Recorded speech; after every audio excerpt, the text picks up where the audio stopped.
As many as 5 houses were washed away in a massive erosion triggered by a sudden change of course of the river Brahmaputra at Mohan Ghat area of Dibrugarh town today. Locals said that erosion occurred in the wee hours today when most people were still in their beds. Though no human casualty was reported, household items including furniture, beds, clothes and kitchen items were swept away by the river current.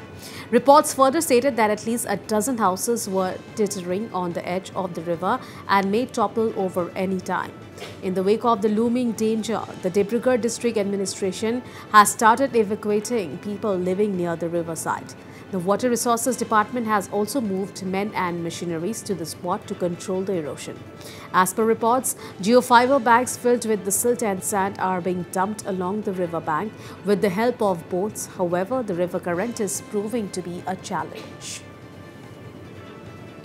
আজি আজি বুলি ক'ব নহয় এইটো ডিব্ৰুগড় প্ৰতিটো বাৰে বাৰে আমাৰ মহানগৰত বেছিকৈ হোৱা হৈছে মহানগৰত আজি ধৰ মিনিমাম কালি ৰাতি 12:30 বজাৰ পৰা খহিছে আজি ধৰ 11টা 12টাত ঘৰ কমসে কম 12টামান ঘৰ গছি গৈছে পানীত ডুবি গ'ল নাইকিয়া হ'ব লাগে ডিব্ৰুগড়ত আমাৰ ধৰক আৰু 2 মিটাৰ 3 মিটাৰমান আছে নেকি আৰু মঠৰিটো লাগিবলৈ যদি নগৰত এইটো যদি খহি যায় কিন্তু ডিব্ৰুগড়ত বৰ ভয়াৱহ পৰিস্থিতি হৈ যাব পাৰে মানে বাৰিষা হোৱা নাই আৰু আমাৰ মহানগৰত বাকী ৰাইজে প্ৰতিটো বাৰিষা নোহোৱাৰ কাৰণে বাৰে বাৰে বাৰংবাৰ চৰকাৰক অৱগত কৰিছে তাতে কোনো একো দায়িত্ব লোৱা নাই গুৰুত্ব দিয়া নাই